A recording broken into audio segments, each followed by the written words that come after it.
एक बार अकबर और बीरबल बगीचे में बैठे थे। अचानक अकबर ने बीरबल से पूछा कि क्या तुम किसी ऐसे इंसान को खोज सकते हो जिसमें अलग अलग बोली बोलने की खूबी हो। बीरबल ने कहा, क्यों नहीं।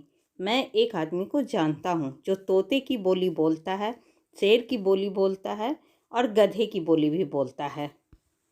अकबर इस बात को सुनकर हैरत में पड़ गए।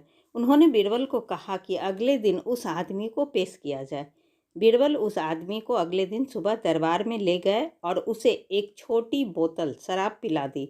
अब हल्के नशे की हालत में शराबी अकबर बादशाह के आगे खड़ा था।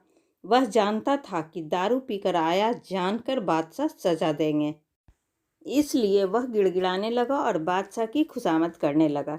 तब बीरबल बोले कि हुजूर, यह जो सजा के डर से बोल रहा है वह तोते की भाषा है। उसके बाद बीरबल ने वहीं उस आदमी को एक और शराब की बोतल पिला दी। अब वह आदमी पूरी तरह नशे में था। वह अकबर बादशाह के सामने सीना तानकर खड़ा हो गया। उसने कहा कि आप नगर के बादशाह हैं तो क्या हुआ, मैं भी अपने घर का बादशाह हूँ। मैं यहाँ किसी से नहीं डरता हूँ।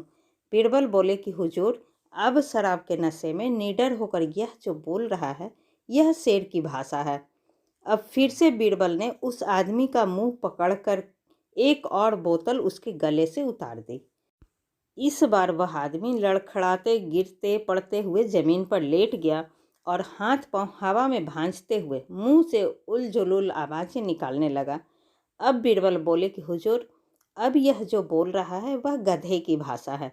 अकबर एक बार फिर बीरबल की हाजिर जवाबी से प्रसन्न हुए और यह मनोरंजक उदाहरण पेश करने के लिए उन्होंने बीरबल को इनाम दिया।